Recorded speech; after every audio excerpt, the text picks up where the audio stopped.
বছর সাতেক আগে যুবভারতীর ডার্বিতে দুরন্ত গোল জন্ম দিয়েছিল এক তারকার।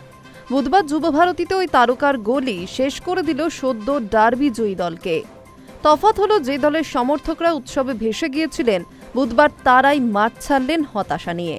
সেদিনে জবি জাস্টিন ছিলেন ইস্টবেঙ্গলের হৃৎপিণ্ড।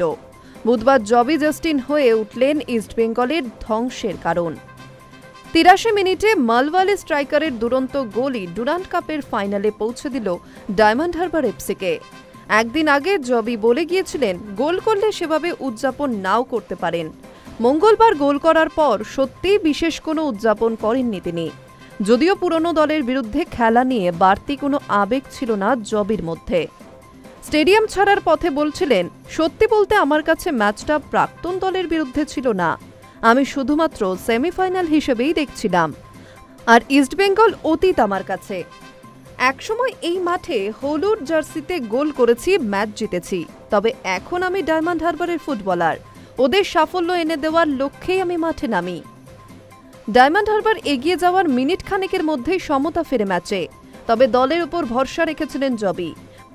বলে গেলেন, জানতাম দলের কেউ না কেউ ঠিকই গোল করবে, সেটা নিজে করতে পেরে ভালো লাগছে। আমাদের কাজ এখনো শেষ হয়নি, ফাইনালটাও জিততে হবে। জবির মতো আরও একজন প্রাক্তন এদিন কাঁটা হয়ে উঠল লাল হলুদের জন্য। তিনিও মালওয়ালি, ডায়মন্ড হারবার গোলকিপার মিরশাদ মিচু। ৯০ মিনিট ধরে অক্লান্তভাবে একটার পর একটা বল ঠেকিয়ে জেতালেন দলকে।